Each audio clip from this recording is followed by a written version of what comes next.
जैसा कि हम लोग यहाँ पे हैं चेक पॉइंट ट्रेनिंग के लिए, ठीक है। तो चेक पॉइंट ट्रेनिंग के अंदर हम क्या क्या कवर करेंगे, पहले हम वो डिस्कस कर लेते हैं ताकि बाद में कुछ गड़बड़ ना हो।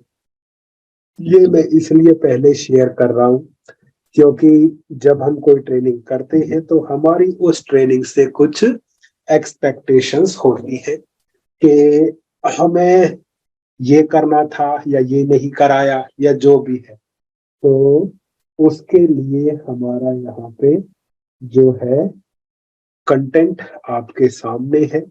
जो कंटेंट हमारा रहेगा वो आपके सामने है। इसमें सबसे पहले हम यहाँ पे डिस्कस करेंगे कि फायरवॉल क्या है, ठीक है। फायरवॉल क्या होता है, उसको के टाइप्स कौन कौन से होती है। तो फायरवॉल ओवरव्यू के अंदर हमारा रहेगा फायरवॉल इंट्रोडक्शन। फायरवॉल इंट्रोडक्शन के फायरवॉल क्या है और वर्तमान समय में कौन कौन से फायरवॉल के वेंडर हैं, कौन लीड कर रहे हैं, उनके बारे में हम डिस्कस करेंगे।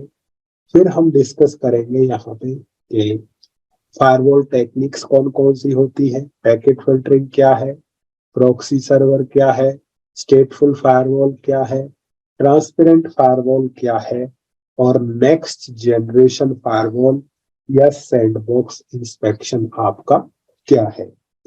उसके पश्चात हमारा रहेगा चेक पॉइंट गाया ओवरव्यू के बारे में, यानी जो चेक पॉइंट फायरवॉल है उसका जो ऑपरेटिंग सिस्टम है गाया, वो कौन कौन से फीचर हमें देता है उसके बारे में हम यहाँ पे डिस्कस करेंगे। फिर हमारा इंस्टॉलेशन प्रोसीजर रहेगा, चेक पॉइंट गाया इंस्टॉलेशन। सब उसमें हम के उसका आईएसओ किस प्रकार से डाउनलोड करेंगे, उसकी इंस्टॉलेशन किस प्रकार से होगी। चेक पॉइंट गाया के अंदर आपका जो आर्किटेक्चर है वो कुछ इस प्रकार से रहता है। यहाँ पे दो डिवाइस होते हैं, यानी कि एक होता है गेटवे जो आपके नेटवर्क को सिक्योर करता है, एक होता है मैनेजमेंट सर्वर जहां से आप पॉलिसी गेटवे पे पुश करते हो। तो गेटवे की इंस्टॉलेशन किस प्रकार से होगी, मैनेजमेंट सर्वर की इंस्टॉलेशन किस प्रकार से होगी, और मैनेजमेंट सर्वर को एक्सेस करने के लिए जो हमारा स्मार्ट कंसोल है उसको डाउनलोड और इंस्टॉल कैसे करेंगे, स्मार्ट कंसोल के द्वारा मैनेजमेंट को एक्सेस किस प्रकार से करेंगे, और जो हमारा गेटवे रहेगा, सिक्योरिटी गेटवे रहेगा, उसको मैनेजमेंट सर्वर के साथ इंटीग्रेट अथवा रजिस्टर किस प्रकार से किया जाए। उसके पश्चात आपका यहाँ पे रहेगा कि चेक पॉइंट जिस प्रकार से जो भी ऑपरेटिंग सिस्टम होता है उसके अंदर time to time bugs discover किए जाते हैं। तो उनके बग्स के लिए हमारे पैचेस अथवा हॉट फिक्स आते हैं। तो चेक पॉइंट ऑपरेटिंग सिस्टम चाहे वो मैनेजमेंट हो या गेटवे, उस पे हॉट फिक्स या पैचेस किस प्रकार से इंस्टॉल करेंगे, अपग्रेड किस प्रकार से करेंगे, वो आपका रहेगा। फिर आप सीखोगे कि हमने क्या करना है, रिवर्ट टू स्नैपशॉट, यानी आपने आज कुछ कॉन्फ़िगर किया चेक पॉइंट फायरवॉल पे, तो उसका आप स्नैपशॉट ले सकते हो, उसकी कॉन्फ़िगरेशन का बैकअप ले सकते हो। तो किस प्रकार से स्नैपशॉट लिया जाएगा और उसे रिवर्ट किया जाएगा, बैकअप किस प्रकार से लिया जाएगा, उसको रिवर्ट किस प्रकार से आप करोगे। तो बैकअप मोस्टली तब लिया जाता है जब कॉन्फ़िगरेशन चेंज होती है, स्नैपशॉट तब लिया जाता है जब हम कोई भी हॉट फिक्स इंस्टॉल कर रहे हैं या अपग्रेड कर रहे हैं ताकि वापस से रिवर्ट प्रीवियस स्टेट के अंदर आया जा सके। तो कॉन्फ़िगरेशन चेंज के पश्चात बैकअप लेते हैं, यदि कुछ गड़बड़ होती है तो कॉन्फ़िगरेशन को रिस्टोर कर देते हैं।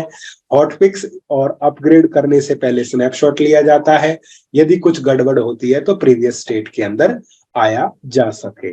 तो ये आपके जो गेटवे और मैनेजमेंट बनते हैं ये आप अलग अलग सेपरेट भी बना सकते हो, जबकि स्टैंड अलोन के अंदर भी ये दोनों ही फीचर एक साथ कॉन्फ़िगर कर सकते हो। कंपनीज के अंदर रिकमेंड किया जाता है कि अलग अलग आप यहाँ पे करोगे। तो ये तो रहेगा आपके VMware पे इंस्टॉलेशन प्रोसीजर, लेकिन जो हम प्रैक्टिकल करेंगे वो ईवेंजी के अंदर करेंगे। तो फिर जो आपकी चेक पॉइंट की लैब है वो ईव के अंदर कैसे बनेगी, तो चेक पॉइंट का जो गेटवे होगा वो ईव के अंदर कैसे डिप्लॉय करना है, दो या दो से अधिक कर सकते हो, मैनेजमेंट को ईव के साथ कैसे इंटीग्रेट करना है। और जो आप यानी ये जो हमारा सेक्शन है ये रहेगा कि जब आप प्रैक्टिस करोगे तो ईव के अंदर अपनी चेक पॉइंट की लैब किस प्रकार से बनाओगे। उसके पश्चात जब आपका हो जाएगा तो हम सीखेंगे चेक पॉइंट फायरवॉल पे static routing, default routing CLI और GUI के द्वारा, और साथ ही साथ हम पॉलिसी डिप्लॉय करना सीखेंगे कि ट्रैफिक को किस प्रकार से अलाउ किया जाएगा। रिस्टैटिक और डिफॉल्ट के पश्चात फिर आप सीखोगे routing information protocol CLI GUI के द्वारा और रीचेबिलिटी चेक करना। तो IPv4 राउटिंग में आपका रहेगा स्टैटिक डिफॉल्ट, आपका रहेगा रिप, आपका रहेगा OSPF। ये वाली राउटिंग हम चेक पॉइंट फायरवॉल पे सीखने वाले हैं अच्छे तरीके से। उसके पश्चात जब V4 का हो जाएगा उसके पश्चात हम V6 करेंगे। V6 के अंदर स्टैटिक डिफॉल्ट, रिप NG और OSPF वर्जन 3 आपका यहाँ पे रहेगा। फिर हम यहाँ पे सीखेंगे चेक पॉइंट के अंदर जोन बनाना। जैसे आपका अगर आपको नॉलेज हो FortiGate फायरवॉल की तो वहां पे जोन बनते हैं, तो चेक पॉइंट पे भी आप क्या कर सकते हो, जोन बना सकते हो। तो IPv4 और IPv6 दोनों के जोन किस प्रकार से बनेंगे वो हम यहाँ पे सीखेंगे। उसके पश्चात आप टाइम बेस रेस्ट्रिक्शंस लगा सकते हो चेक पॉइंट फायरवॉल पे कि सर्टेन टाइम फ्रेम के अंदर ही आपका एक्सेस अलाउ अथवा क्या हो, डिनाय हो। तो राउटिंग के पश्चात फिर हमारा नेक्स्ट टॉपिक आएगा नेटिंग वाला, नेटवर्क एड्रेस ट्रांसलेशन। तो नेटवर्क एड्रेस ट्रांसलेशन क्या है और वो किस प्रकार से इंप्लीमेंट होगा, तो ऑटो नेट और मैनुअल नेट जो कि हम चेक पॉइंट फायरवॉल पे सीखेंगे। जिस प्रकार आप IPv4 पे सीखोगे V6 पे भी आपका नेटवर्क एड्रेस ट्रांसलेशन यहाँ पे रहेगा। फिर रहेगा VPN, VPN के लिए आपका रहेगा IPsec का इंट्रोडक्शन। फिर हम सीखेंगे site to site VPN IK version 1 के साथ, 2 के साथ और मैनुअल नेट के साथ। इतना ही नहीं, site to site VPN, check point to Cisco router, check point to Cisco ASA, check point to Palo Alto और चेक पॉइंट का FortiGate फायरवॉल के साथ साइट टू साइट VPN कैसे बनेगा ये भी हमने सीखना है। तो चेक पॉइंट तो होगा ही, सिस्को ASA, राउटर, पोलो अल्टो और FortiGate के साथ किस प्रकार से साइट टू साइट VPN बनेगा ये भी हमने यहाँ पे सीखना है। फिर आपका रिमोट एक्सेस VPN अथवा SSL VPN यहाँ पे रहेगा। उसके पश्चात अब नेक्स्ट जनरेशन फायरवॉल फीचर्स के अंदर आपका आएगा यहाँ पे आइडेंटिटी अवेयरनेस। आइडेंटिटी अवेयरनेस का मतलब ये है कि आप पोलो अल्टो फायरवॉल को Microsoft, not Palo Alto, check point firewall को माइक्रोसॉफ्ट की AD के साथ इंटीग्रेट करोगे। तो उस वो आइडेंटिटी अवेयरनेस है क्या, लैब सेटअप कैसे करेंगे, PC की कॉन्फ़िगरेशन कैसे होगी, AD की, गेटवे की, SMS की, सिक्योरिटी मैनेजमेंट सर्वर की कॉन्फ़िगरेशन कैसे होगी, बिना आइडेंटिटी नेट के कैसे वह आउटपुट आएगा, और आइडेंटिटी नेट के साथ कैसे कॉन्फ़िगरेशन, और not identity net, identity awareness. अब ये टर्म बहुत सारी एक साथ होती है। तो चेक पॉइंट फायरवॉल पे आप आइडेंटिटी अवेयरनेस यहाँ पे थियोरेटिकल तथा प्रैक्टिकल सीखोगे। फिर एक नेक्स्ट जनरेशन फायरवॉल फीचर आता है HTTPS इंस्पेक्शन बोलो या SSL डिक्रिप्शन। तो SSL डिक्रिप्शन क्या है, theoretical plus practical configuration plus verification हमारा रहेगा। फिर हमारा रहेगा URL filtering check point firewall पे कि कौन सी वेबसाइट अलाउ करनी है या डिनाई करनी है। उसके पश्चात रहेगा content awareness, theoretical plus practical. फिर आप सीखोगे यहाँ पे थ्रेट प्रिवेंशन कि चेक पॉइंट पे किस प्रकार IPS सिग्नेचर, एंटीबॉट या एंटीवायरस सिग्नेचर किस प्रकार से इनेबल करेंगे। फिर आपका रहेगा application control, theoretical plus practical. फिर आपका रहेगा यहाँ पे सेंड ब्लास्ट इनेबल करना, यानी जो आपका चेक पॉइंट है उस पे सैंड बॉक्स इंस्पेक्शन हम किस प्रकार से इनेबल करेंगे। और check point firewall another vendor की तरह आपको हाई अवेलेबिलिटी देता है, तो क्लस्टरिंग किस प्रकार से कॉन्फ़िगर की जाएगी ये भी हम यहाँ पे सीखेंगे। उसके पश्चात थोड़ा एडवांस की जो हमारा क्या रहेगा, SMS सिक्योरिटी मैनेजमेंट सर्वर रहेगा, उस पे सर्टिफिकेट बेस्ड लॉगिन कैसे आपका किया जाएगा, ठीक है। उसके पश्चात आप एडमिनिस्ट्रेटर को परमिशंस कैसे दोगे, तो और एडमिन प्रोफाइल या परमिशन प्रोफाइल किस प्रकार से बनाओगे। तो ये हमारा कंटेंट रहेगा इस ट्रेनिंग के अंदर। अगर इसमें किसी को कोई प्रॉब्लम है तो बोलो। इसमें CCSA और CCSA दोनों कवर होता है क्या इस टॉपिक्स में?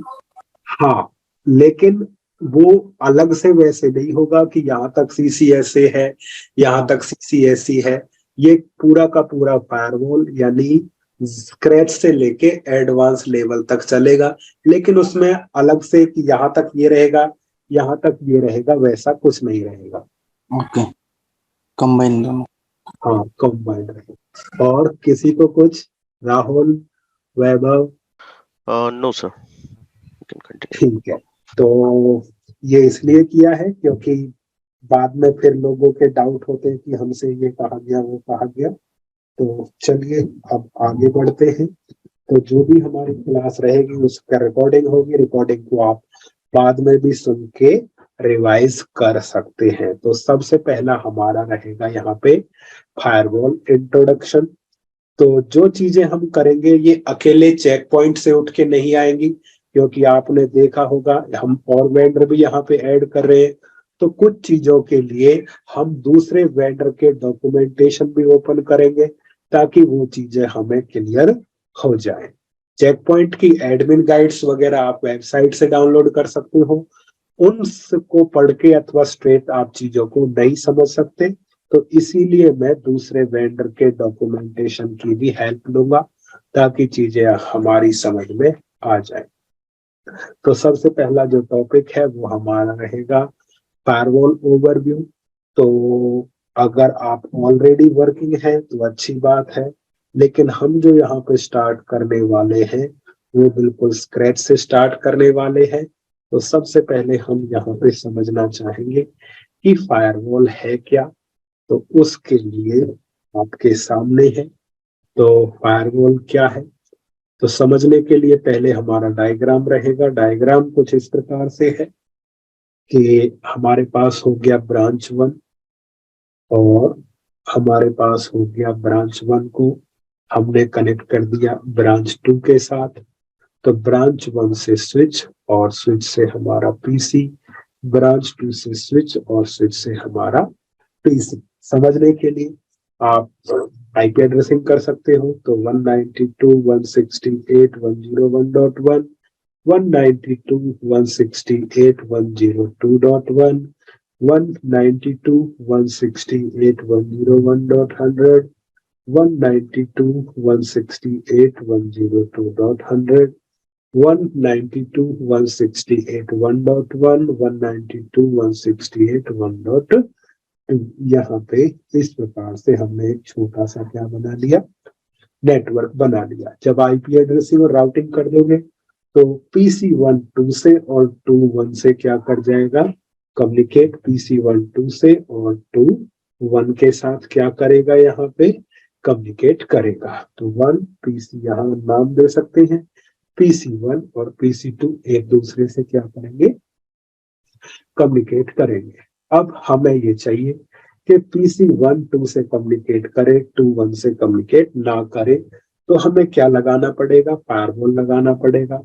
तो जो ब्रांच 1 वाला राउटर है वहां पे आप क्या लगाओगे, फायरवॉल यहाँ पे आप डिप्लॉय कर दोगे। तो जब फायरवॉल आप लगाओगे तो एक इंटरफेस को इनसाइड बनाओगे और दूसरे को आप क्या बताओगे कि ये आउटसाइड है।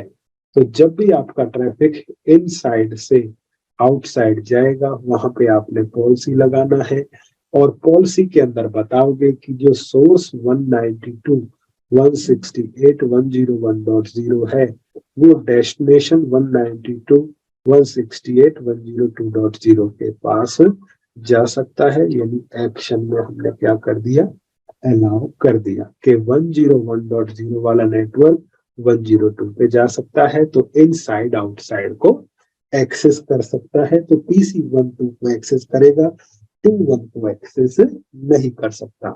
तो इसी को डायग्राम को ही यहाँ पे परिभाषित किया है कि फायरवॉल आप एक लगा सकते हो, एक फायरवॉल आपका डाउन हो सकता है। तो रिडंडेंसी के लिए आप एक फायरवॉल नहीं, आप दो फायरवॉल का क्या करोगे, इस्तेमाल करोगे। उनको ग्रुप में, या आप बोले तो क्लस्टर के अंदर हमने क्या कर देना है, यहाँ पे क्लस्टर के अंदर आप उन्हें कॉन्फ़िगर कर दोगे। तो क्लस्टर के अंदर दो या दो से अधिक, और वेंडर में दो से अधिक भी लगा सकते हैं। तो फायरवॉल को अब डिफाइन कैसे करें? तो जो फायरवॉल होगा, या तो इस फायरवॉल एक सिस्टम होगा, आपका एक भी हो सकता है, या ग्रुप ऑफ सिस्टम। तो जो फायरवॉल होगा या तो एक सिस्टम होगा, या फिर आप क्लस्टर के अंदर एक एक या दो से अधिक भी आप लगा सकते हो। तो फायरवॉल या तो एक सिस्टम होगा, स्टैंड अलोन होगा, या ग्रुप ऑफ सिस्टम होगा, क्लस्टर या एचए के अंदर होगा, that manage access between two or more network, जो दो या दो से अधिक नेटवर्क के बीच में एक्सेस को मैनेज करेगा। फायरवॉल या तो एक सिस्टम होगा या ग्रुप ऑफ सिस्टम होगा, जो दो या दो से अधिक, एक हो गया इनसाइड, एक हो गया आउटसाइड, जो दो या दो से अधिक नेटवर्क के बीच में एक्सेस को मैनेज करेगा कि कौन सा नेटवर्क किसे एक्सेस कर सकता है। Firewall can be hardware, firewall आपका फिजिकल अप्लायंस भी हो सकता है। फायरवॉल कैन बी सॉफ्टवेयर, किसी पीसी पे इंस्टॉल्ड एंटीवायरस भी आपका फायरवॉल का काम करेगा। और firewall can be virtual appliance in present time, यानी वर्तमान समय में जो फायरवॉल है आपका वर्चुअल अप्लायंस भी हो सकता है। तो फिजिकल जो आपकी कंपनी के अंदर लगा हुआ है, सॉफ्टवेयर जो आपकी पीसी के अंदर एंटीवायरस है, किसी भी वेंडर का या माइक्रोसॉफ्ट का इनबिल्ट, वो भी फायरवॉल का काम करता है। तो और वर्चुअल अप्लायंस किसके लिए? जैसे आज के टाइम में गूगल क्लाउड प्लेटफॉर्म हो गया, तो ये एक वर्चुअल प्लेटफॉर्म है, वहां पे आप वर्चुअल अप्लायंस या वर्चुअल फायरवॉल का आप इस्तेमाल करोगे। अमेजोन वेब सर्विस हो गया, उसके लिए आप वर्चुअल अप्लायंस का इस्तेमाल करोगे। और आपका ये माइक्रोसॉफ्ट का एज्योर हो गया, तो ये आपके क्लाउड सॉल्यूशंस हैं। तो जो भी हमारे क्लाउड बेस्ड सॉल्यूशंस हैं, चाहे GCP, Google cloud, AWS, Microsoft azure बोलो, या और भी आपका हो गया वीएमवेयर का ईएसएक्सआई हो गया, तो उन वर्चुअल नेटवर्क के लिए आपका वर्चुअल अप्लायंस भी हो सकता है। तो समझने के लिए ये आपका डायग्राम बनाया था। क्लीन वे में फायरवॉल या तो एक सिस्टम होगा या ग्रुप ऑफ सिस्टम होगा जो मैनेज करेगा एक्सेस को दो या दो से अधिक नेटवर्क के बीच में। फायरवॉल आपका हार्डवेयर हो सकता है, सॉफ्टवेयर हो सकता है, या वर्चुअल अप्लायंस भी हो सकता है वर्तमान समय में। उसके पश्चात जब हमें फायरवॉल का पता चल गया, फिर हमारी फायरवॉल टेक्निक्स होती है। तो फायरवॉल टेक्निक्स में सबसे पहले आता है हमारा यहाँ पे packet filtering, proxy server, स्टेटफुल firewall, transparent firewall, और फिर हमारा होता है यहाँ पे नेक्स्ट जनरेशन फायरवॉल बोलो, या इसको हम बोलते हैं सैंड बॉक्स इंस्पेक्शन आप यहाँ पे बोलते हो। तो सबसे पहले हमें जानना है पैकेट फिल्टरिंग के बारे में, बाद में अनोदर्स के बारे में पढ़ेंगे। तो सबसे पहले हमारा हो गया यहाँ पे स्टेटलेस पैकेट फिल्टरिंग। तो स्टेटलेस पैकेट फिल्टरिंग के अंदर पैकेट को फिल्टर किया जाता है एक्सेस लिस्ट एसीएल, यानी कि एक्सेस कंट्रोल लिस्ट की मदद से आप पैकेट को फिल्टर करते हो। यदि कोई पूछता है कि पैकेट फिल्टरिंग क्या है, तो उसको बताएंगे पैकेट फिल्टरिंग के अंदर पैकेट को फिल्टर किया जाता है with the help of access list. अब एक्सेस लिस्ट कितने प्रकार की बनती है? उदाहरण के लिए आप स्टैंडर्ड एक्सेस लिस्ट बना सकते हो, एक्सटेंडेड एक्सेस लिस्ट बना सकते हो, नेम्ड एक्सेस लिस्ट बना सकते हो, और टाइम बेस्ड एक्सेस लिस्ट आप यहाँ पे बना सकते हो। और भी होती है हमारी dynamic access list, reflexive access list, और TCP establish keyword access list का इस्तेमाल करके पैकेट फिल्टरिंग के अंदर आप ट्रैफिक को फिल्टर कर सकते हो। अब पैकेट फिल्टरिंग के एडवांटेजेस क्या होते हैं? तो पैकेट फिल्टरिंग के एडवांटेजेस में आता है इजी टू इम्प्लीमेंट और कॉस्ट इफेक्टिव। अब इसे समझेंगे कि इजी टू इम्प्लीमेंट कैसे है। इजी टू इम्प्लीमेंट इस प्रकार से है, पीसी हो गया जो एक राउटर से कनेक्टेड है, पीसी कनेक्टेड है राउटर से और राउटर से कनेक्टेड है सर्वर, सर्वर पे सर्विस चली हुई है एचटीटीपी। यदि पीसी सोर्स है और सर्वर डेस्टिनेशन है और इंटरफेस 0/0 और 0/1 है, तो आपका जो पैकेट है वो पीसी से चलेगा, 0/0 पे इन करेगा और 0/1 से आपका आउट होगा। ठीक है, तो अब आपको पता है एचटीटीपी का पोर्ट नंबर जो होता है टीसीपी 80 होता है। तो आपको जो अलाउ करना है वो या तो इन डायरेक्शन में लगाओगे या आउट डायरेक्शन में अलाउ करोगे टीसीपी का पोर्ट नंबर 80।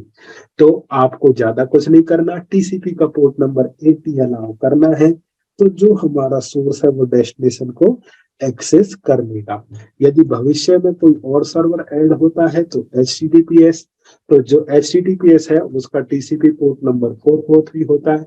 तो 80 के लिए आप 80 HTTP के लिए, 443 HTTPS के लिए अलाउ करना है। भविष्य में कोई और ऐड होता है सिंपल मेल ट्रांसफर प्रोटोकॉल, तो आपने टीसीपी का 25 पोर्ट नंबर उसके लिए क्या कर देना है, अलाउ कर देना है। तो इजी टू इम्प्लीमेंट कब बोलेंगे? इजी टू इम्प्लीमेंट हम तब बोलेंगे जब आप एप्लीकेशन का पोर्ट नंबर जानते हो। तो आपकी एप्लीकेशन आपके पास है, यदि एप्लीकेशन का पोर्ट नंबर क्या है वो ही आपने क्या कर देना है, यहाँ पे एप्लीकेशन का जो पोर्ट नंबर है वही हमने क्या कर दिया, अलाउ कर दिया। यदि आप एप्लीकेशन का पोर्ट नंबर जानते हो तो ये आपके लिए इजी टू इम्प्लीमेंट है। कॉस्ट इफेक्टिव किस प्रकार से कह सकते हैं इसको? कॉस्ट इफेक्टिव इस प्रकार से हम कह सकते हैं कि जो पैकेट फिल्टरिंग है उसके अंदर हम ACL का इस्तेमाल करते हैं। अब आपके नेटवर्क में दो चीजें होंगी, ACL आप स्विच पे भी बना सकते हो, ACL आप राउटर पे भी बना सकते हो। तो यदि आपकी कंपनी के अंदर राउटर अथवा स्विच ACL की कॉन्फ़िगरेशन सपोर्ट करते हैं तो अलग से आपको किसी डिवाइस की आवश्यकता नहीं है, तो इसको हम कॉस्ट इफेक्टिव भी कह सकते हैं। तो जब आप पैकेट फिल्टरिंग या ACL का इस्तेमाल करोगे तो एडवांटेज ये है, एप्लीकेशन का पोर्ट आपको पता है तो ये आपके लिए इजी टू इम्प्लीमेंट है। और यदि आपकी इंफ्रास्ट्रक्चर डिवाइस स्विच या राउटर ACL कॉन्फ़िगरेशन सपोर्ट करते हैं तो ये आपके लिए कॉस्ट इफेक्टिव भी रहेगा। ये हमारे एडवांटेज हो गए किसके लिए, एक्सेस ये पैकेट फिल्टरिंग के लिए। अब यदि किसी चीज के एडवांटेजेस होते हैं तो उसके डिसएडवांटेज भी होते हैं। तो डिसएडवांटेज के अंदर क्या है, नॉट स्केलेबल, ये स्केलेबल नहीं है।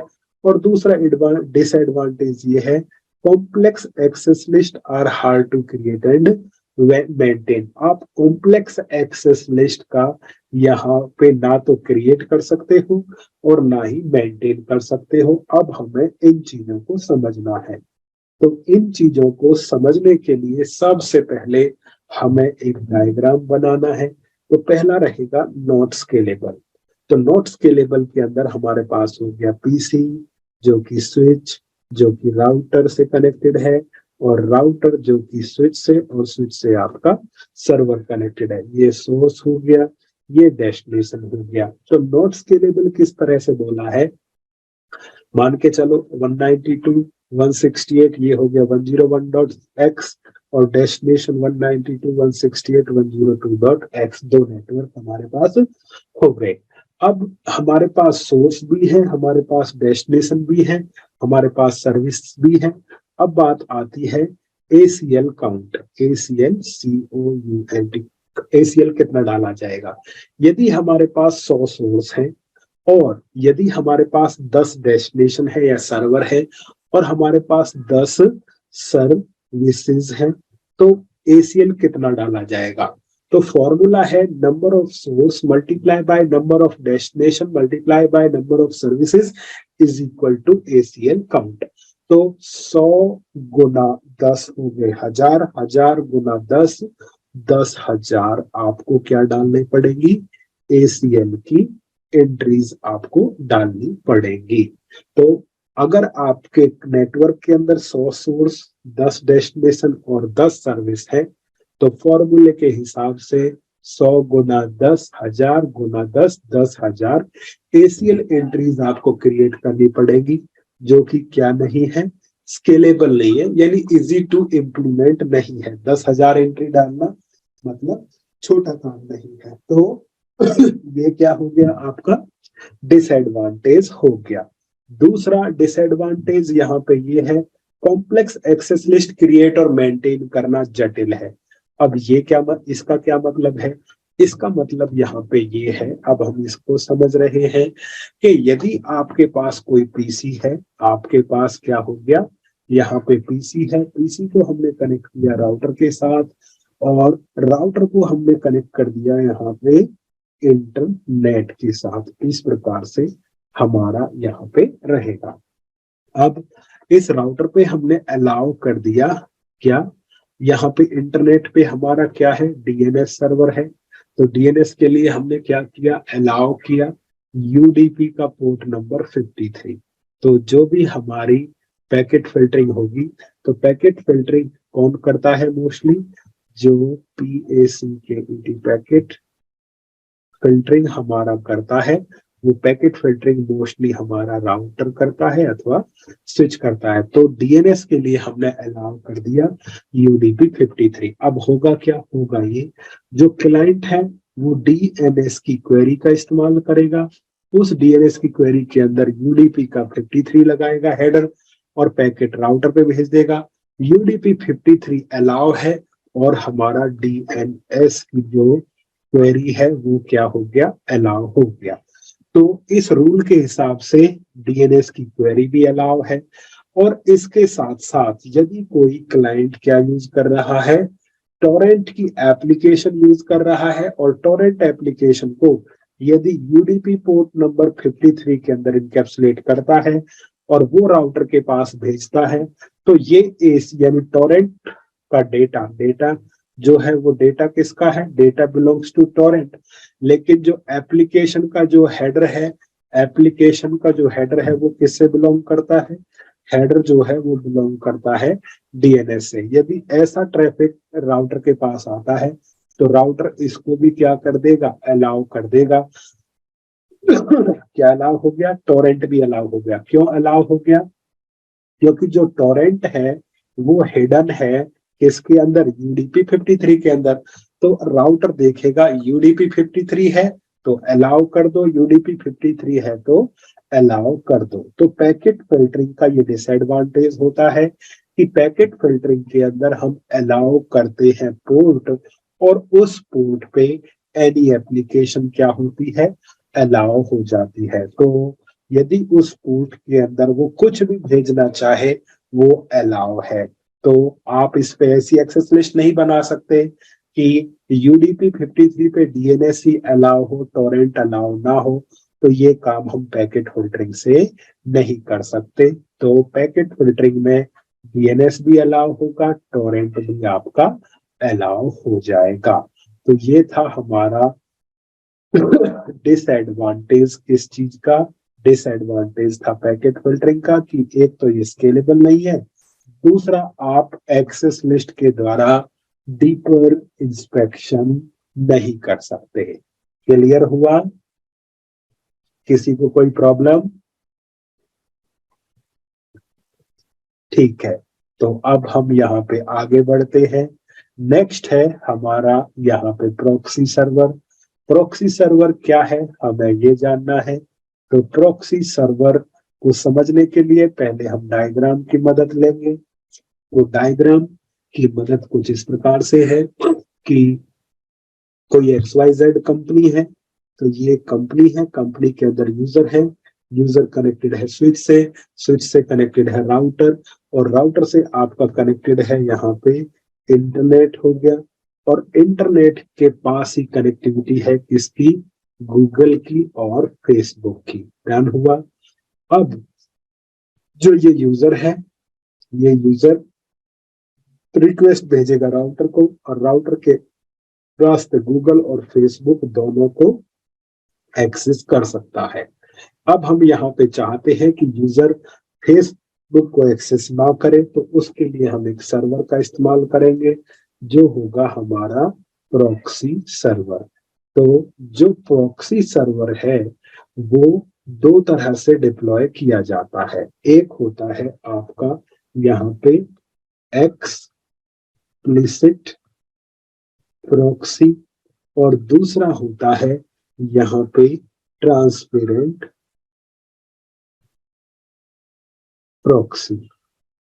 एक्सप्लिसिट प्रॉक्सी और ट्रांसपेरेंट प्रॉक्सी। तो आपने अपनी कंपनी के अंदर क्या कर देना है, यहाँ लेन के अंदर आपने प्रॉक्सी सर्वर लगाया, तो ये आपका हो गया प्रॉक्सी सर्वर।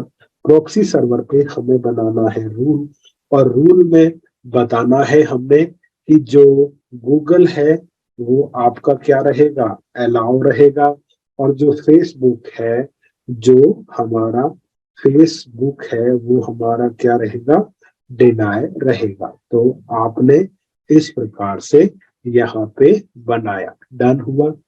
तो गूगल अलाउ और फेसबुक आपका क्या हो गया, डिनाय हो गया। तो आपको कोई एक मेथड यूज करना पड़ेगा कि एक्सप्लिसिट प्रॉक्सी या ट्रांसपेरेंट प्रॉक्सी।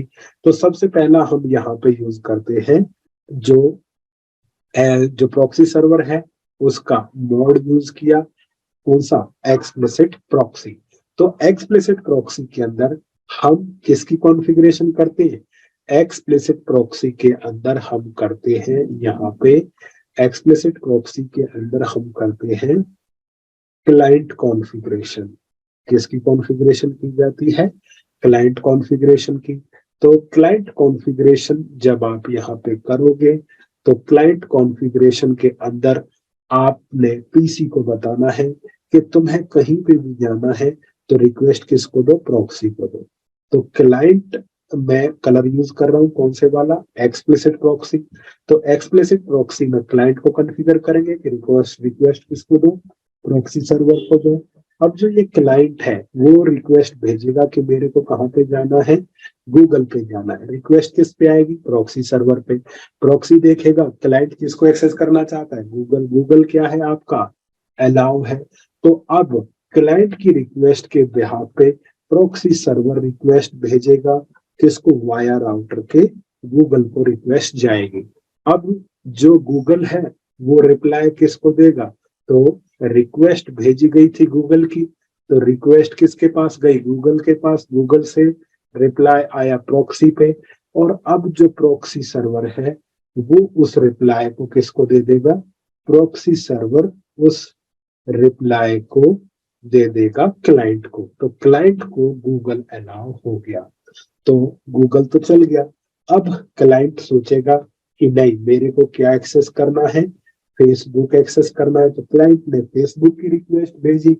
जैसे ही रिक्वेस्ट प्रॉक्सी सर्वर पे आई, प्रॉक्सी सर्वर जानता है फेसबुक डिनाय है, तो ये डिनाय रहेगा। अब जो प्रॉक्सी सर्वर है वो क्लाइंट को जवाब देगा कि Facebook is equal to deny. आप क्या नहीं कर सकते, फेसबुक एक्सेस नहीं कर सकते। तो इस प्रकार से आपका यहाँ पे रहेगा, डन हुआ।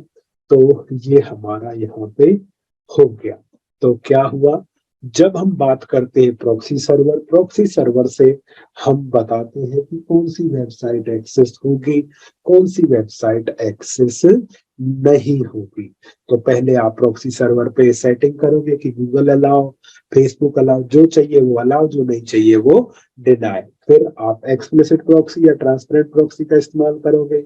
तो जब प्रॉक्सी सर्वर में आपने एक्सप्लिसिट प्रॉक्सी का इस्तेमाल किया है तो क्लाइंट, एक्सप्लिसिट प्रॉक्सी के अंदर क्लाइंट रिक्वेस्ट देगा प्रॉक्सी सर्वर को, प्रॉक्सी सर्वर उसे बाहर भेजेगा, बाहर से रिप्लाई प्रॉक्सी और प्रॉक्सी से अंदर जाएगा। तो जो अलाउ वो अलाउ, जो डिनाई वो डिनाई। तो एक्सप्लिसिट प्रॉक्सी में क्लाइंट की रिक्वेस्ट प्रॉक्सी सर्वर पे और प्रॉक्सी से बाहर जाती है।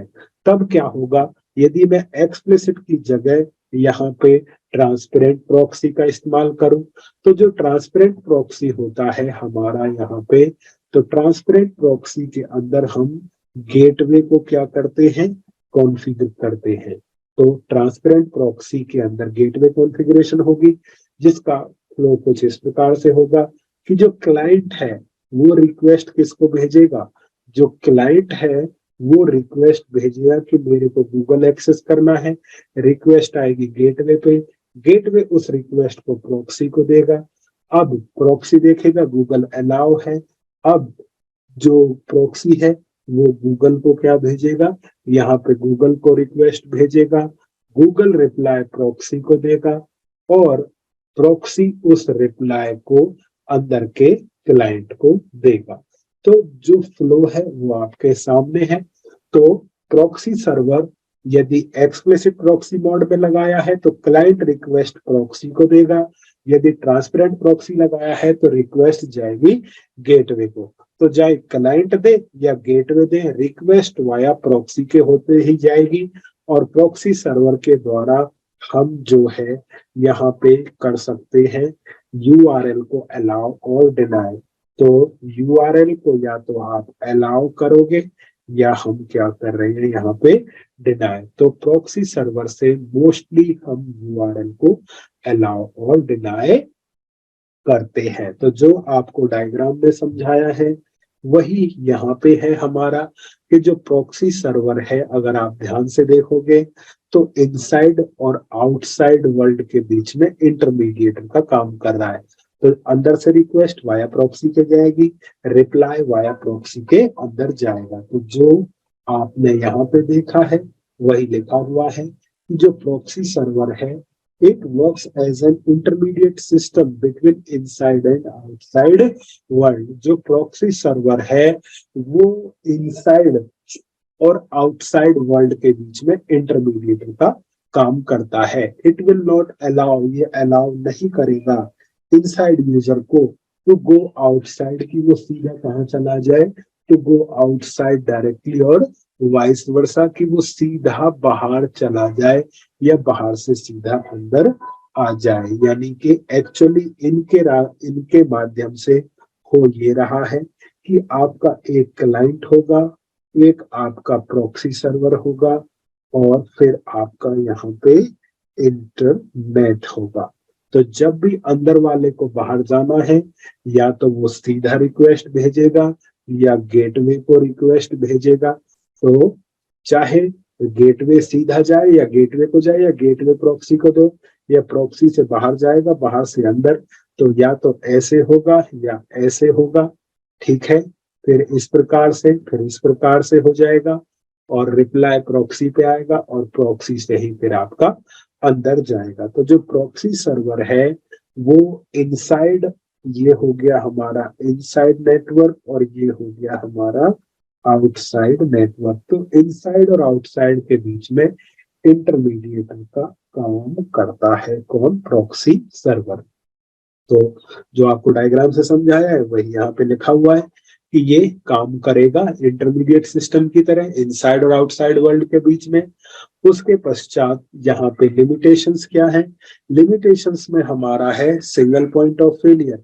यदि आपने एक ही प्रॉक्सी लगाया तो वो डाउन हो सकता है, तो एक की जगह हम दो लगाएंगे यहाँ पे।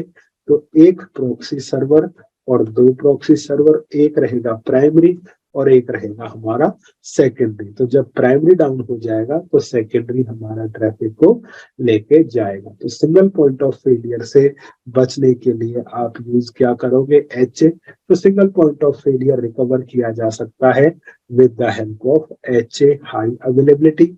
नेक्स्ट जो लिमिटेशन है वो ये है कि इट इंट्रोड्यूस डिले, ये थोड़ी सी डिले करेगा।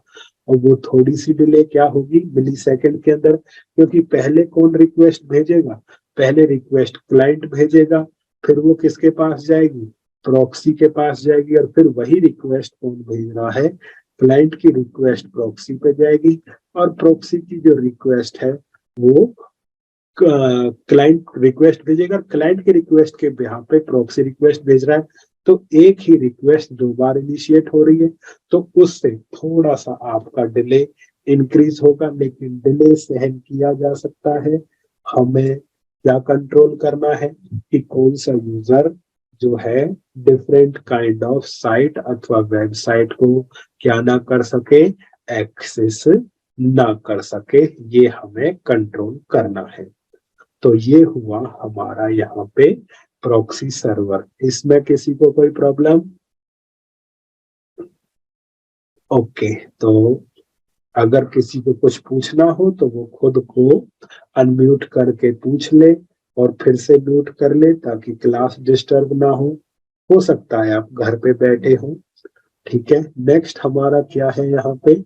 नेक्स्ट है हमारा यहाँ पे स्टेटफुल नेक्स्ट है हमारा स्टेटफुल फायरवॉल। तो स्टेटफुल फायरवॉल को हमें समझना है। समझने से पहले हम डायग्राम की मदद लेंगे, और डायग्राम की मदद हमारी कुछ इस प्रकार से है कि यहाँ पे हमारे पास हो गया एक पीसी, और पीसी हमारा हो गया, पीसी को हमने कनेक्ट किया किसके साथ?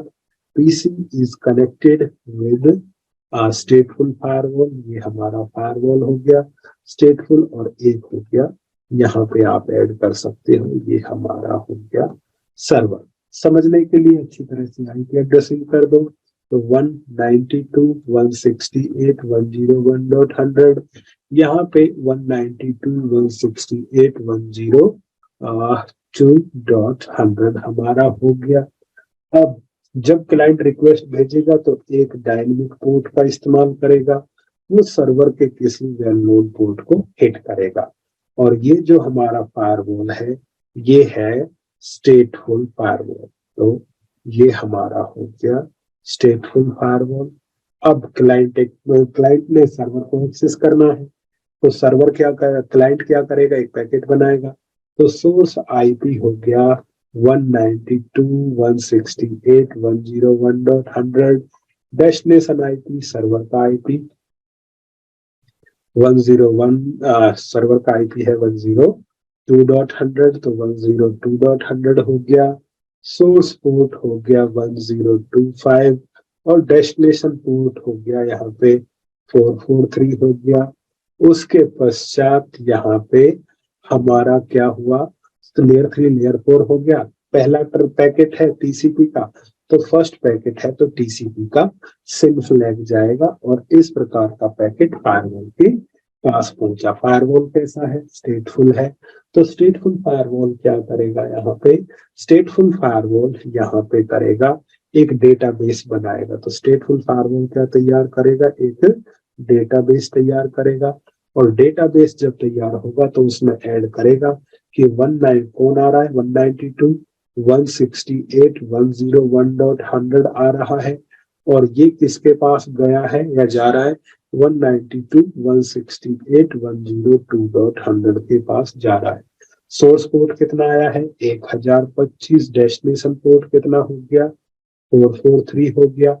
और सिन के जवाब में हो गया हमारा यहाँ पे, यानी कि पहला पैकेट सिन है तो लेयर 3 इंफॉर्मेशन ऐड करेगा, लेयर 4 इंफॉर्मेशन ऐड करेगा, और फ्लैग ऐड करेगा कि कौन सा फ्लैग है। तो क्लाइंट ने रिक्वेस्ट भेजी, फायरवॉल ने डेटाबेस बनाया, डेटाबेस बना के पैकेट को किसको दे दिया जाएगा?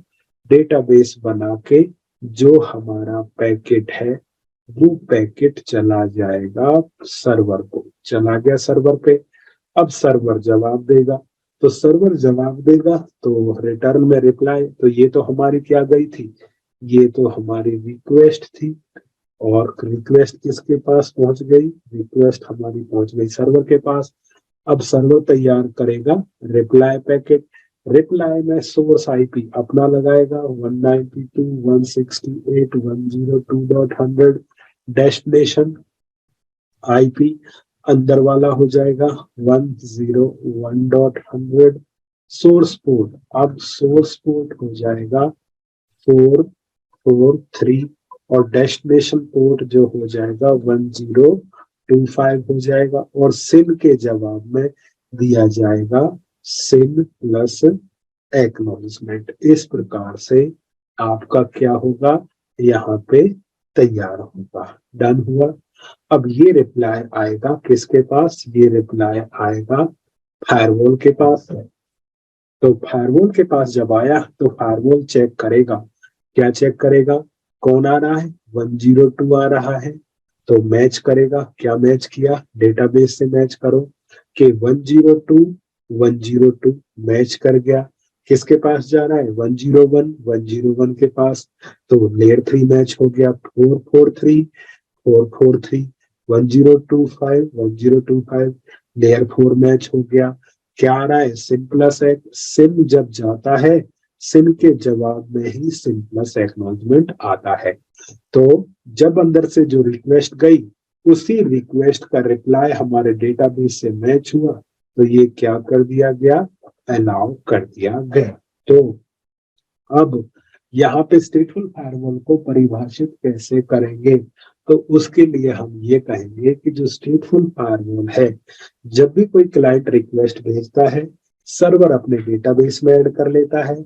ऐड करने के पश्चात रिक्वेस्ट को बाहर फॉरवर्ड कर देता है। जब उसका क्या आता है, जब उसका रिप्लाई आता है, उस रिप्लाई को फायरवॉल अपने डेटाबेस से मैच करता है। मैच होता है तो वो अलाउ हो जाता है। यदि ये रिप्लाई हमारे डेटाबेस से मैच नहीं होता है, तो उसको क्या कर दिया जाएगा, डिनाई। अभी तो रिप्लाई भेजा था तो मैच हो गया। अब एक काम करो, यहाँ पे एक जो है रिप्लाई की बजाय रिक्वेस्ट इनिशिएट कर दो उधर से। तो जब आपका क्लाइंट सर्वर यदि रिप्लाई की जगह रिक्वेस्ट भेजेगा, तो किस प्रकार का पैटर्न होगा, फिर इसके प्रकार का पैटर्न होगा। सोर्स पोर्ट यहाँ पे डायनेमिक हो जाएगा, और अंदर का कोई पोर्ट ले लो 3389, और क्या भेजा, सिम। इस प्रकार का पैकेट जब हमारे किसके पास आया, फायरवॉल के पास आया। फायरवॉल ने देखा, क्या देखा यहाँ पे, फायरवॉल ने यहाँ पे मैच किया। क्या मैच किया यहाँ पे, फायरवॉल ने मैच किया। क्या मैच किया, 102 ठीक है। रुको एक मिनट यहाँ पे,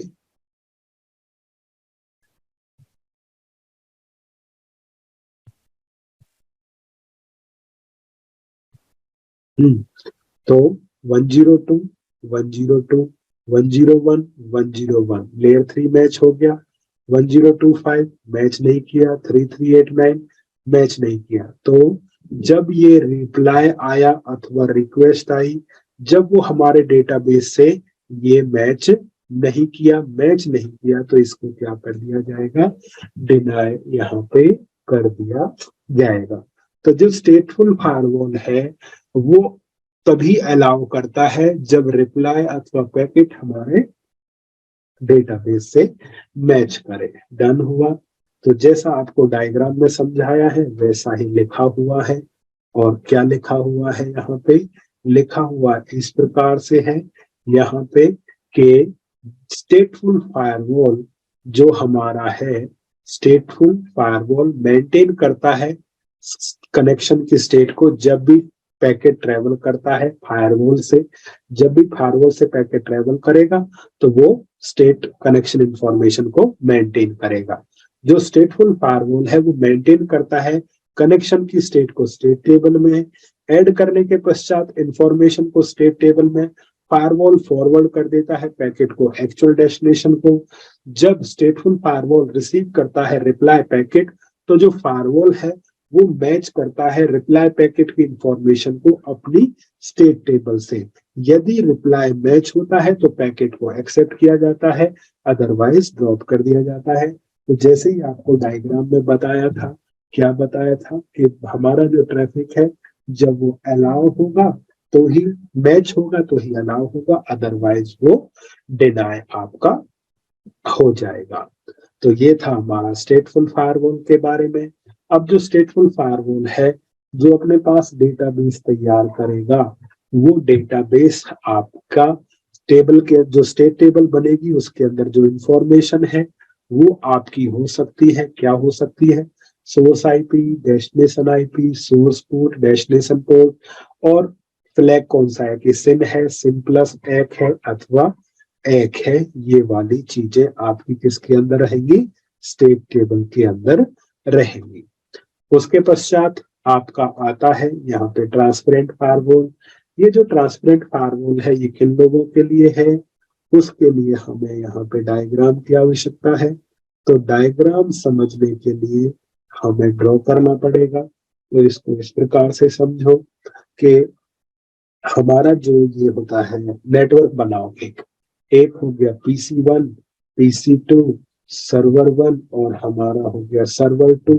फिर है PC1, PC2, फिर है सर्वर और सर्वर हो गया यहाँ पे। उसके पश्चात यहाँ पे पीसी को लेन से कनेक्ट करो, कर दिया। ओके, पीसी को किससे कनेक्ट किया? लेन से कनेक्ट किया यहाँ पे। इधर भी आपने लेन के साथ कनेक्टिविटी कर दी। फिर आपने क्या किया, ये हो गया हमारा, यहाँ पे क्या हुआ, ये तो हमारा हुआ यहाँ पे राउटर 1, और ये हो गया राउटर 2 हो गया, डन हुआ। उसके पश्चात दोनों राउटर्स को हमने कनेक्ट कर दिया इंटरनेट के साथ। तो दो ब्रांचेस के बीच की कनेक्टिविटी वाया इंटरनेट हो सकती है, वाया लीज लाइन हो सकती है, with the help of MPLS VPN भी आपकी कनेक्टिविटी हो सकती है। तो ये हमने छोटा सा नेटवर्क बनाया। तो आपने राउटर्स लगा रखे हैं, और राउटर्स पे आपने क्या किया, आईपी एड्रेसिंग। तो सबसे पहले आपने आईपी एड्रेसिंग किया, फिर आपने राउटिंग किया, नेटिंग किया, VPN बनाया, एटसेट्रा एटसेट्रा। इतना सारा काम आपने अपने राउटर्स पे कर रखा है। तो IP addressing, routing, netting, VPN, ये आपने राउटर 1 और राउटर 2 पे कॉन्फ़िगर कर रखा है। अब हमें अपने नेटवर्क को सिक्योर करना है। तो राउटर को हम रिप्लेस करेंगे किसके साथ? राउटर को रिप्लेस किया जाएगा फायरवॉल के साथ। अब राउटर को हटाएंगे, फायरवॉल लगाएंगे, राउटर को हटाएंगे, फायरवॉल लगाएंगे, फिर से IP addressing, routing, netting, VPN, और फिर हमने फायरवॉल की क्या लगानी है, पॉलिसीज लगाना है। जब हम इतना सारा काम करेंगे, तो इतना करने के पश्चात हमारा नेटवर्क सिक्योर होगा। लेकिन आईपी एड्रेसिंग दोबारा से करनी पड़ेगी, राउटिंग दोबारा से करनी पड़ेगी, नेटिंग दोबारा से करनी पड़ेगी, और VPN दोबारा से कॉन्फ़िगर करना पड़ेगा। तो अब हमें क्या चाहिए? अब हमें ये चाहिए कि हम ये चीज दोबारा से कॉन्फ़िगर करना नहीं चाहते। तो हम क्या चाहते हैं कि एज इट इज रहे ना, मेरे को IP addressing, routing, netting, VPN दोबारा ना करनी पड़े, बस मैं फायरवॉल ही लगाऊं। तो उसके लिए हम इस्तेमाल करेंगे यहाँ पे ट्रांसपेरेंट फायरवॉल का। तो ट्रांसपेरेंट फायरवॉल, तो ट्रांसपेरेंट फायरवॉल आपका लेन और गेटवे के बीच में लगाया जाता है। तो हो गया लेन और गेटवे, ये हो गया लेन और गेटवे। ठीक है, तो अब हमने लेन को कनेक्ट कर दिया फायरवॉल से, और फायरवॉल को कनेक्ट कर दिया गेटवे से, लेन को कनेक्ट किया फायरवॉल से, और फायरवॉल को कनेक्ट कर दिया गेटवे से, और उनके बीच की कनेक्टिविटी को हमने ब्रेक कर देना है। तो ये और ये केबल हमने हटा दिया। अब फायरवॉल पॉलिसीज इस फायरवॉल पे लगाएंगे, और फायरवॉल पॉलिसीज इस फायरवॉल पे हमने लगाना है। ठीक है ना? तो क्या कौन सा एफर्ट बच गया हमारा? हमें ना तो दोबारा से आईपी एड्रेसिंग करना पड़ा, ना ही राउटिंग करना पड़ा यहाँ पे। ठीक है, ना आईपी एड्रेसिंग करना पड़ा, ना राउटिंग, ना नेटिंग, ना VPN दोबारा बनाना पड़ा। बस करना पड़ा तो हमें एक ही चीज करनी पड़ी, फायरवॉल पॉलिसीज हमने लगाई है। तो फायरवॉल पॉलिसीज लगा के हमने ब्रांच 1 को भी सिक्योर कर लिया, 2 को भी सिक्योर कर लिया। तो कम एफर्ट के साथ हमने दोनों ब्रांचेस को सिक्योर कर दिया।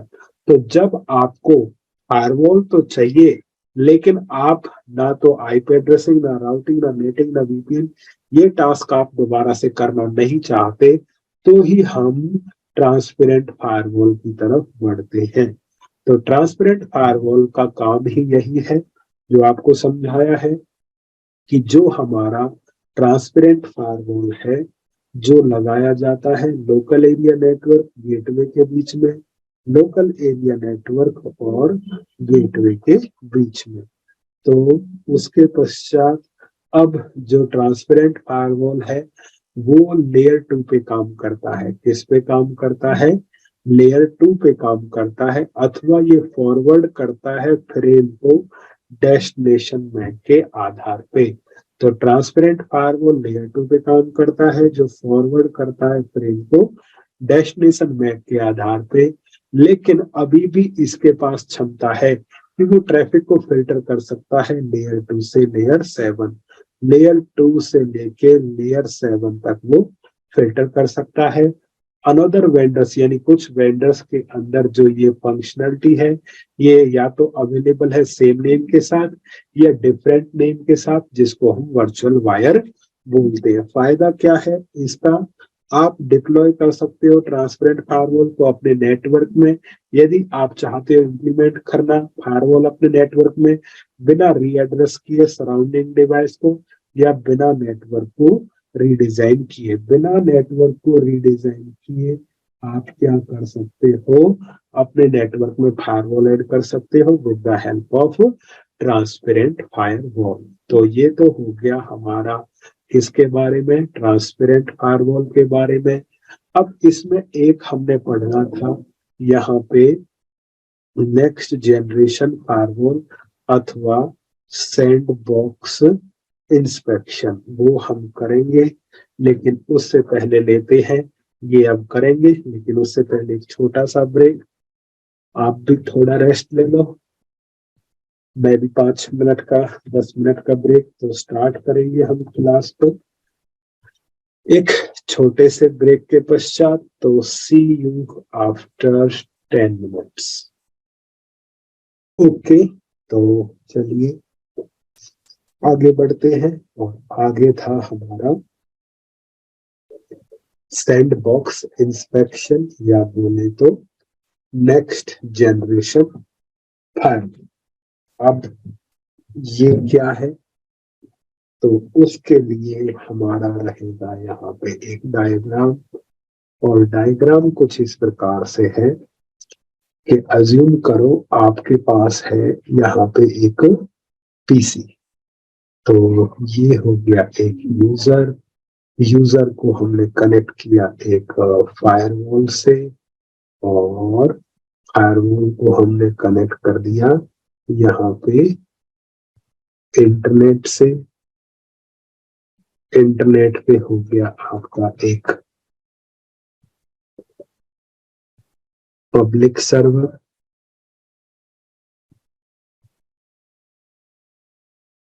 और डन। उसके पश्चात है आपका यहाँ पे जो ये फायरवॉल है, इसमें हमने बना रखा है रूल नंबर 1। और रूल नंबर 1 कहता है कि इफ अटैक इज नॉन, यदि अटैक नॉन है तो एक्शन क्या रहेगा हमारा?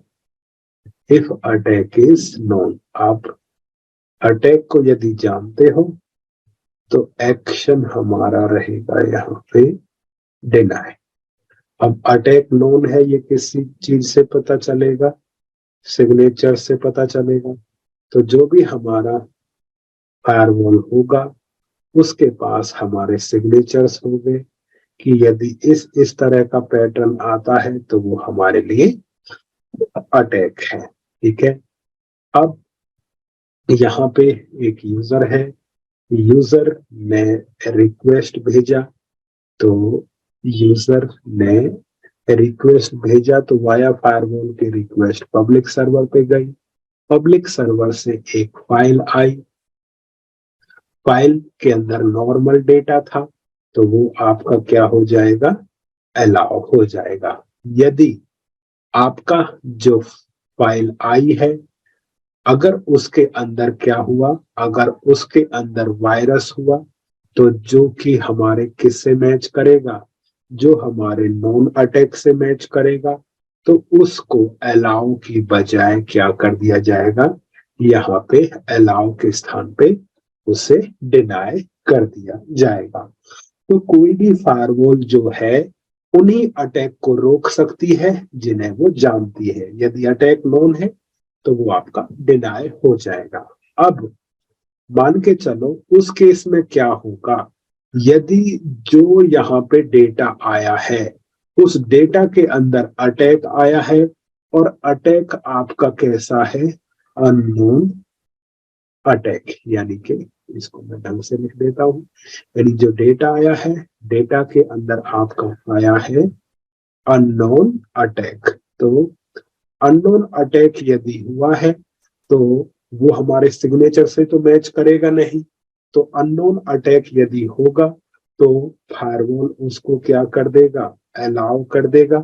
तो हमारा अननोन अटैक क्या हो गया, यहाँ पे अलाउ हो गया। तो अब क्या करना है, अब हमें अपने नेटवर्क को अननोन अटैक बोलो या इसको हम बोलते हैं ZDA, जीरो डे अटैक, तो इससे हमें बचाना है। तो नॉर्मल फायरवॉल हमें प्रोटेक्ट नहीं कर सकता, तो उसके लिए हमें चाहिए यहाँ पे, हमें क्या चाहिए, हमें चाहिए यहाँ पे नेक्स्ट जनरेशन फायरवॉल। तो नेक्स्ट जनरेशन फायरवॉल हमें बोलो, या हमें चाहिए यहाँ पे सैंड बॉक्स इंस्पेक्शन चाहिए। तो इस फायरवॉल पे सैंड बॉक्स इंस्पेक्शन या नेक्स्ट जनरेशन फायरवॉल यहाँ पे लगाएंगे, और नेक्स्ट जनरेशन फायरवॉल पे हम यहाँ पे रूल नंबर 2 ही बनाएंगे।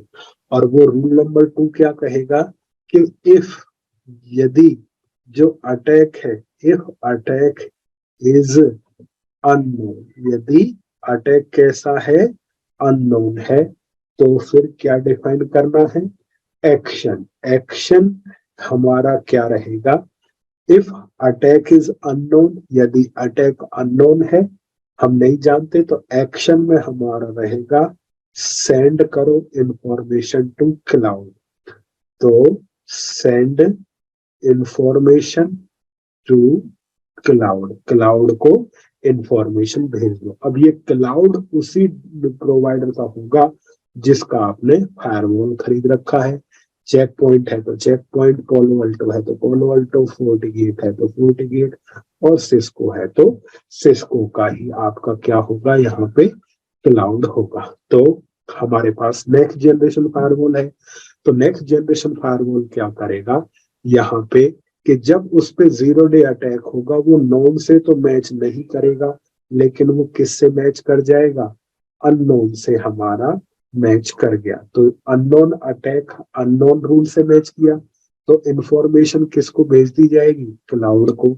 तो जो हमारी फाइल थी, यानी कि फाइल का डेटा था एक, तो आपका वो भेजा जाएगा, और जिसके अंदर वो हमारा वायरस था अननोन अटैक वाला या जो भी था, तो अननोन अटैक,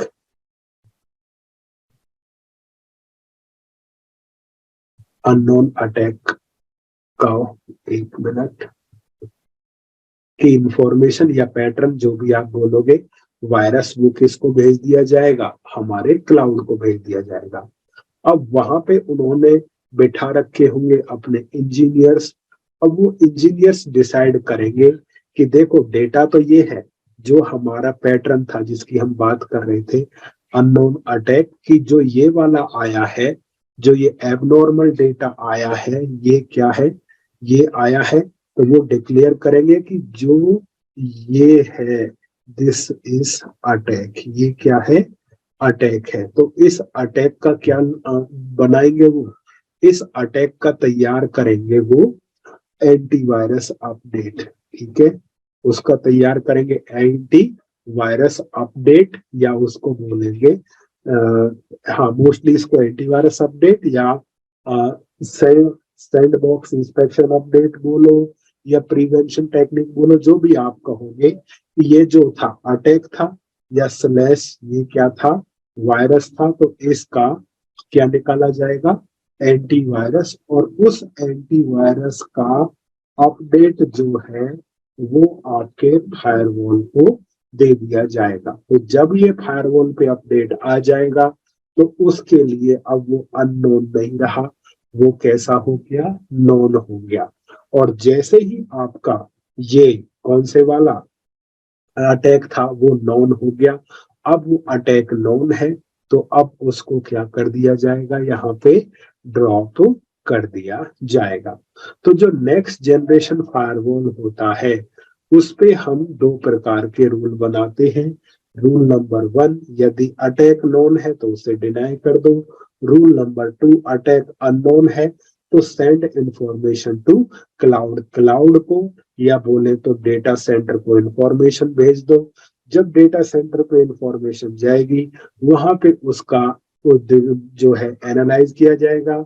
अगर वो अटैक है तो उस वायरस का एंटीवायरस निकाला बनाया जाएगा और एंटीवायरस का अपडेट आपके फायरवॉल को भेजा जाएगा। और फायरवॉल पे जब वो अपडेट आएगा वो उस अपडेट को क्या करेगा, जो भी अपडेट आया है उस अपडेट को वो यूज करेगा और यूज करके नेटवर्क की प्रोटेक्शन आपको प्रोवाइड करेगा।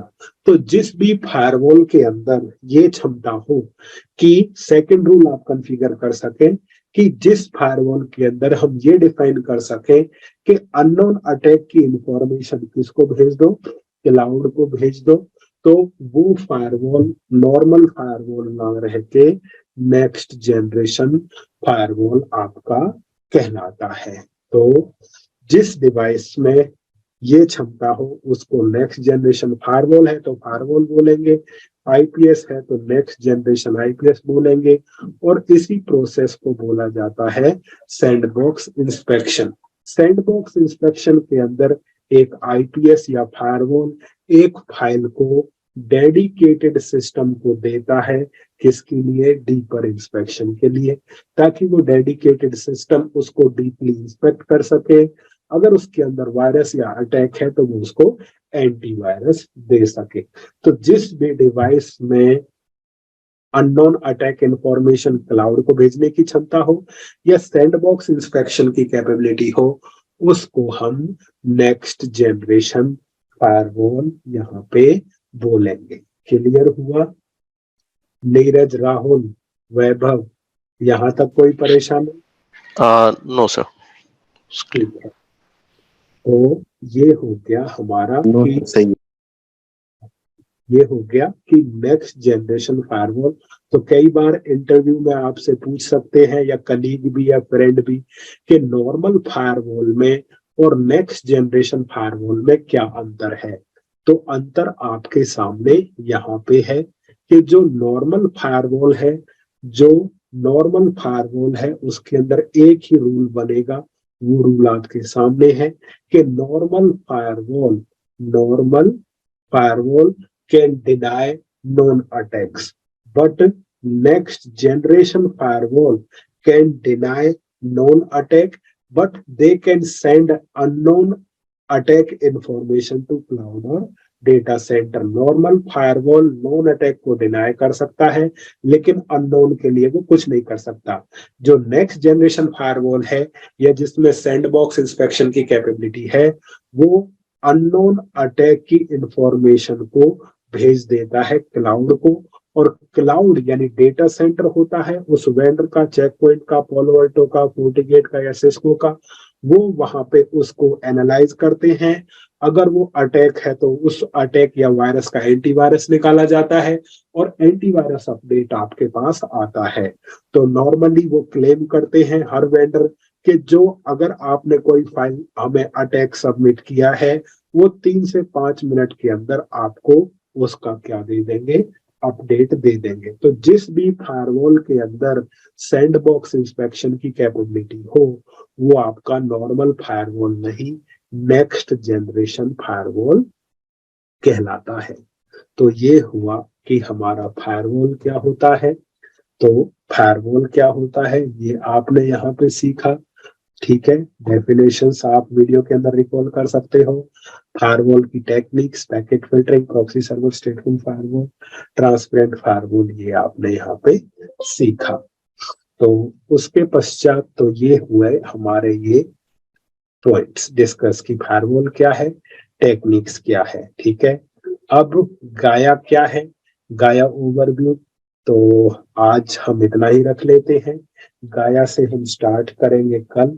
और हाँ, एक चीज ये सीट मैं आपके कोर्स में भी ऐड कर देता हूँ select all, select all copy किया, एक्सेल में ऐड करते हैं इसको।